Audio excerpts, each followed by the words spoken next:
Welcome to Leadership Luminaries Lounge with Kerry Bass and Peggy O'Neill, a podcast about the connection of leadership, philosophy, practice, and impact on society. Get ready to be illuminated.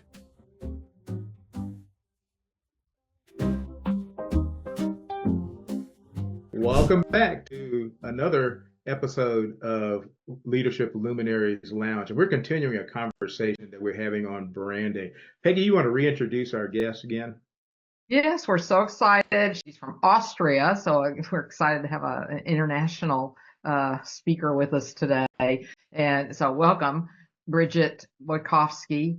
And her focus in her business is in empowering corporations and entrepreneurs worldwide to craft and refine distinctive brand identities, cultivate cultures rooted in shared values, and exceptional client experiences. And we've been seeing that through all this conversation. Her commitment to her client experience is just her thread, one of her threads through her life, and guides them toward their brand's radiant future so that they attract the recognition that they truly deserve. Additionally, Bridgitte specializes in leadership branding, bolstering the presence of executives, ensuring their impact is felt with crystal clarity and unwavering confidence, navigating the complexities of the modern business landscape with ease and grace. So welcome back, Brigitte, as we finish our conversation. Yeah, Brigitte, thank you again for being our guest. And I'm really into conversations and always kind of interrupting. So I apologize for my impoliteness, but I'm always so eager to just ask this next question. Particularly, I'm really interested in the difficult situations. Have you dealt with, and how would you recommend organizations deal with a discongruence between the authenticity or the character of the leader and the brand image that you would like the organization to have? Have you ever dealt with some situations like that, and how would you recommend organizations deal with leaders that don't have to match what the organization that you'd like it to have? We need to look at that from different perspectives. So first of all, from the organizational perspective on one of their leaders, maybe, the question usually starts with the onboarding process. So, I mean, there must have been alignment at the beginning. Otherwise, you would not hire someone who is not in alignment with the organizational values, where there is a clash of values, where there is a clash of a vision or where the company is going. So I think then that there is a problem, or there was a problem, right? Or suddenly the organization is revamping itself. There is a new focus, a new strategy, or there is a new CEO that has taken this position, that there is an incongruency, and that always leads to confusion, and not only confusion for the leader and within the leadership level, but also it trickles down to employees and brings unrest. So here it really starts with onboarding, and you need to tackle that problem when you see it's coming up right away. Yeah. Then from a leader's perspective, when you feel you are changing within the context of the organization, that also happens, because you might develop into a different direction. Suddenly, there is so many things that become clear, especially when we are getting older. I experienced that with my clients in their 40s. Suddenly they have different priorities. Things in their life changes. Suddenly they reflect, actually, do I want to continue being in that rat race? Yeah. Kind of. Yeah. My kids are out of home. Is this really what I want in my life going forward? Maybe they want to have a change. So they are kind of disconnecting from that organizational culture. They are becoming clearer on what their values are, especially when I'm working with my clients.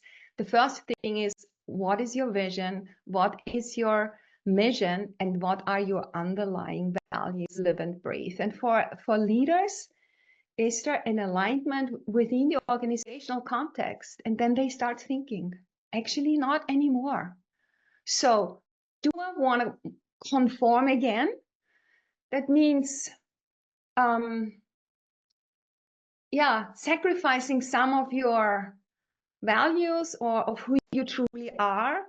Question, can you live with that? Is this something that you can integrate in your life going forward over a longer period? Yes or no? So there's a lot of questions I'm asking my clients.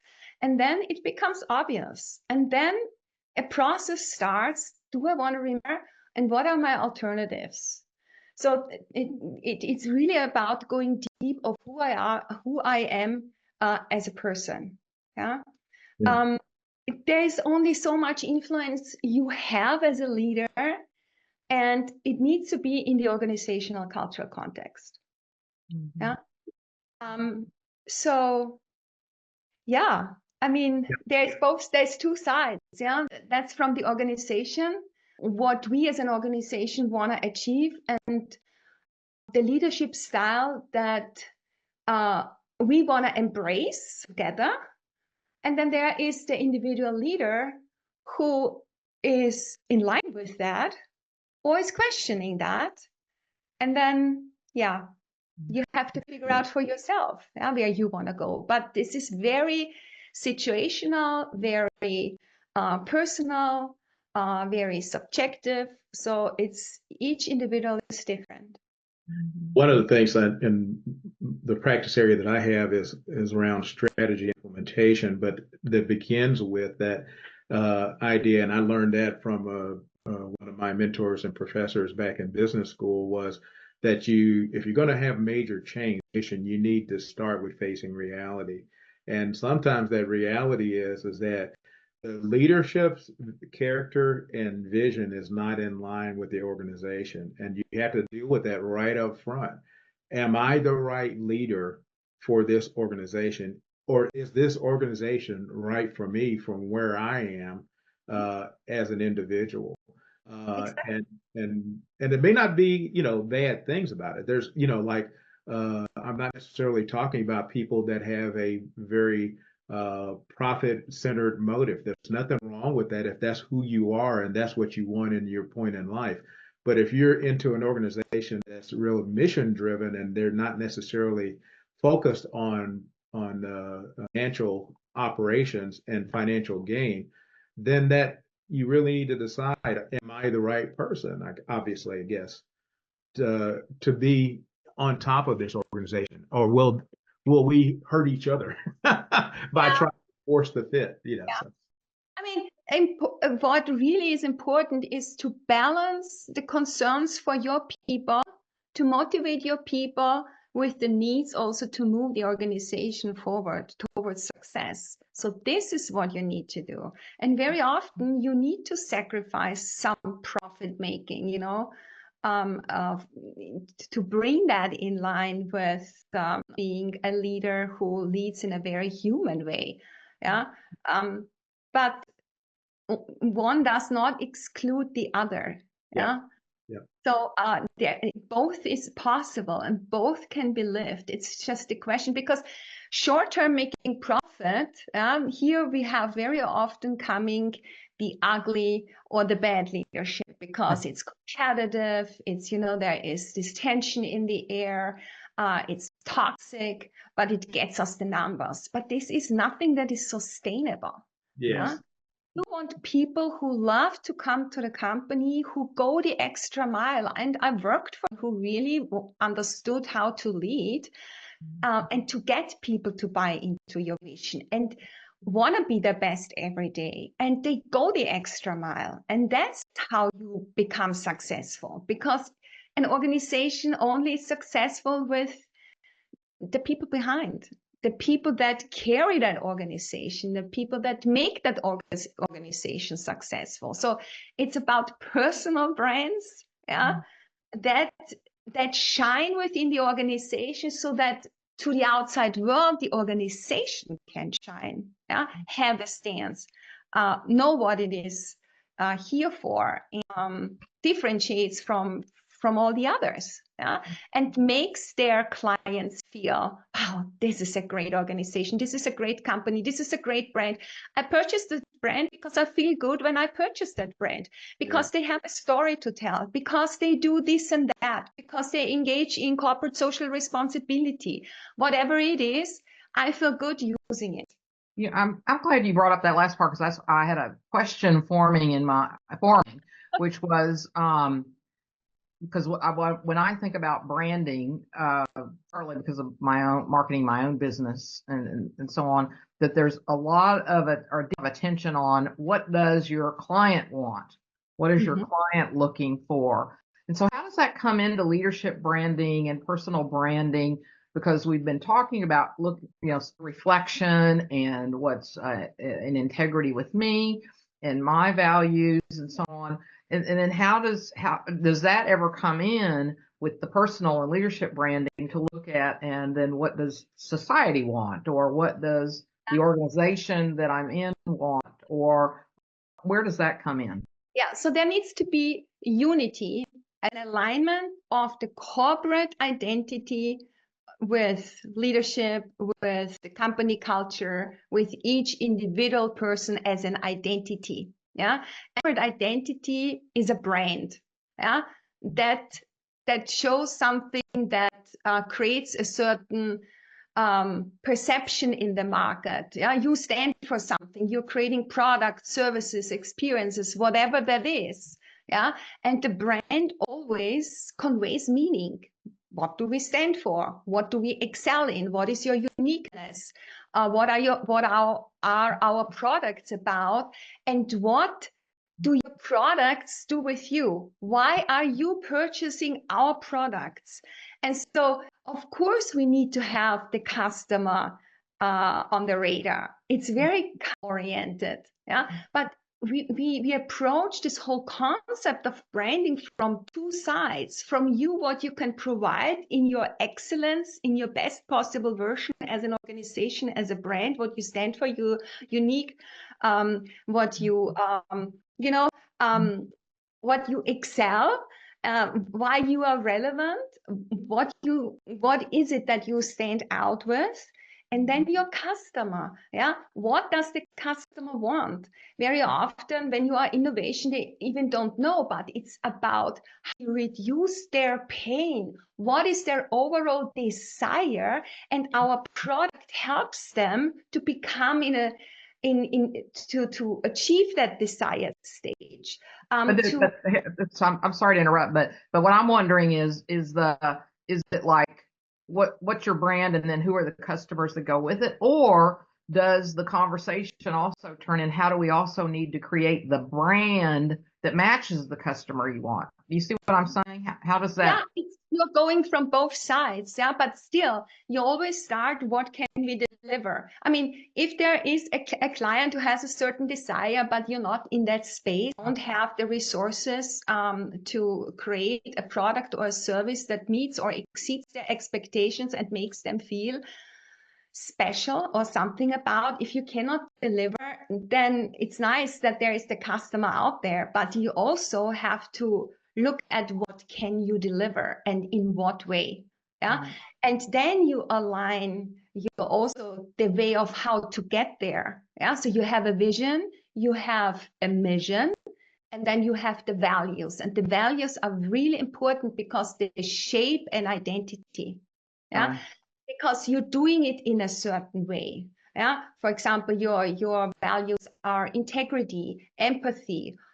Your values are family oriented or something like that. Yeah? So you base your brand around that. So you come from both sides, and then you also need to see, who is our ideal clients that we can appeal to, whom can we best possibly serve, yeah, with what we are capable of.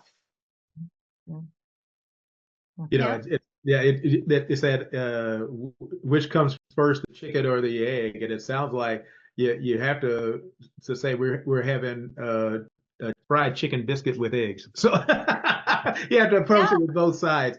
Yeah, and there's one more thing, yeah, and we all evolve, and there's new trends out there, new consumer behavior. So it's also on us as an organization, yeah, to innovate, to elevate, to go with trends that are within our value set. We don't need to jump on every trend, but that resonates with us as an organization, with us, what we stand for. And then this is also a challenge. How can we become better? Yeah, to even serve our clients, yeah, our specific audiences. Yes.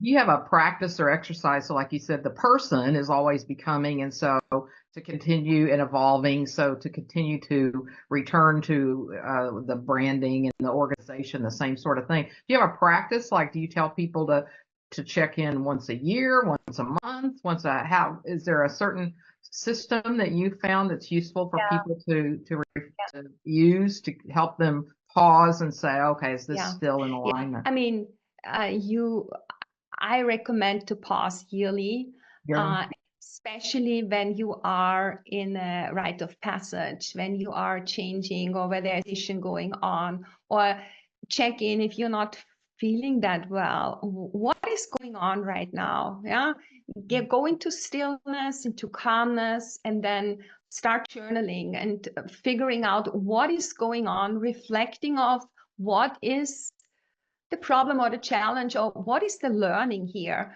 So I think it should be on a regular basis, and at least once a year, maybe, in January when you start the year or end of the year, but definitely when something is happening, when there's a personal transition or a professional transition, but feel something is not quite right, over a period of time, then I will check back in. And not only go in introspection, but once you have done that, also talk with a mentor, with an accountability partner. Yeah. And I say mentor and accountability partner because these people are in the same situation as you, or a little bit advanced or a little bit behind, but they have an understanding of where you are in your circle. And they can feel into you. If you ask your husband or your parents, or they from a very different agenda, and from a different life. So you need to have a conversation with people who really get you. Well, I love what you're saying about when you're in transition or something feels not right. Now, are you, because of what's happening in the world, are you getting people to come to you in the something's not right in the world, I want to look at my branding? Has anybody happened to be coming to you in that sort of conversation? They may not be. Not so much with the world. It's very much on a personal level. Okay. Either they come from corporate and start their own business, and entrepreneurial branding, because there's a lot of mind shift going on from an employee to a business owner. Yeah, and they need to build their personal brand. They are shedding an identity, taking on a new one, and then create a company around that, because they are very often a solopreneur, so they are the face of the company. Yeah, and then within organizations, it's really about being promotion material. Yeah, they want to climb the career ladder. They wanna shine. They wanna manage this and between conformity and authenticity. So how much am I willing to give up in order to conform to something or not? Yeah. So where's the balance? You need the clarity, and the clarity is in your identity. You need to really understand who you are. That's what it is. What is happening in the world will always influence us, but I think it's more about the stage where people are in the life journey. There are certain years or stages, phases in your life where there needs something new. You want to change. You need a change. You need to get out of this race. You have enough of what you have done so far. There needs to be something new that inspires you, that makes you feel alive. And I think this is a beautiful thing to do. Yeah, I really appreciate too the way you're framing it, that it just ought to be something that's naturally part of life. You know, in the Western culture, especially, we don't have any rituals anymore of moving from this stage of life to this stage of life, and so in a way, that's a form of helping people to be okay that there are these life transitions at certain times. So it's beautifully said, Bridgitte. And I want to add something to that because everyone is talking about a midlife crisis. I wouldn't call it like that. No. Because I think it's a certain awakening and a certain reflection in a certain stage in life where you reflect on your life. I think it's a good thing. It's always the question how we handle it and what we are taking away and how we move forward. Because I think there is a lot of learning in it, and it definitely makes us to a better person, because it's kind of, you know, shift. There's a new shift coming. It's shifting something. It's putting things into its place again. We're shedding like an old identity and taking on something new. It doesn't mean now that everyone who is going through something like that is going through a divorce. I'm not talking about this, but there needs to be a lot of communication with what is going on, and understanding who you are as a person in the here and now, how you want to move forward, who you want to become, and then how can we do that together? So where are you in your life phase? Where are you? How can we adjust our relationship, or how can I as a person find my new true me? We've been having a wonderful conversation with Bridgitte here, and Bridgitte, as we've beginning to wrap up, how can people reach out and work with you? We will share your contact information and your background in our credits and stuff, but what would you like people to know about how to get in touch and work with you? Yeah, so I'm very busy on LinkedIn. You can find me on LinkedIn, also on my website, bridgittebrands.com. People can work with me in exclusive sessions, but I also work with companies doing company workshops, company retreats. I also do individual workshops online where people sign up and get to know me. And I think the easiest way is to just book a call with me, a 20-minute discovery call where we get to know each other. And then we take it from there. Fantastic. Bridgitte, as we wrap up, what would you say are the final 3 things that you would like for the viewers to take away from this conversation about establishing brands so they can move forward from where they are? Mm-hmm. Okay, there is a saying that I came up with: branding starts with mindset. Yeah. So there needs to be introspection in order to understand who you are and what you want to project to the world.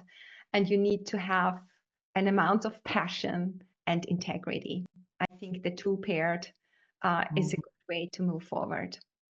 Yeah, and to always stay true to yourself. Fantastic. I really identify with the position that you're taking, because it sounds like some of the one of the things I'll share amongst the many things that I am is also a ordained minister, and so being true to yourself and having integrity is one of the things that I constantly preach, so to speak. So, Peggy, any final words for Well, and me too. I mean, my life's work is about helping people know who they truly are and express what they're here truly to express. So yeah, we all have that in common. And I think passion, you have to have passion. You need to burn for what you are doing. It's contagious. When you're able to inspire people, then you have other people that give their all. And that's how the world should be. Yeah? It should be doing something with joy, and that makes you happy. Fantastic. And personal branding is all about also finding that what makes you happy. Yeah.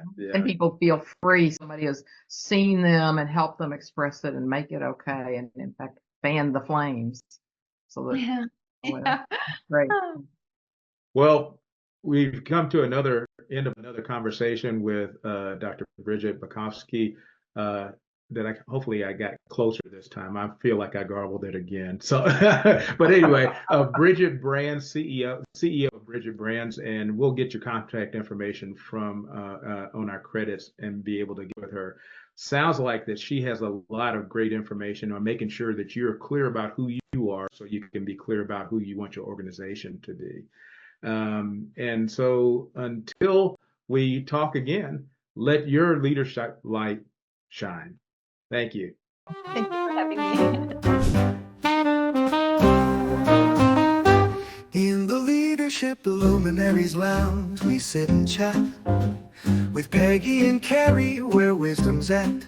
They sprinkle insights like morning dew in this lounge where knowledge blooms anew. With every episode, they set the stage, sharing golden nuggets, turning life's next page. From boardroom tales to dreams out loud, they uplift a thought and make you proud.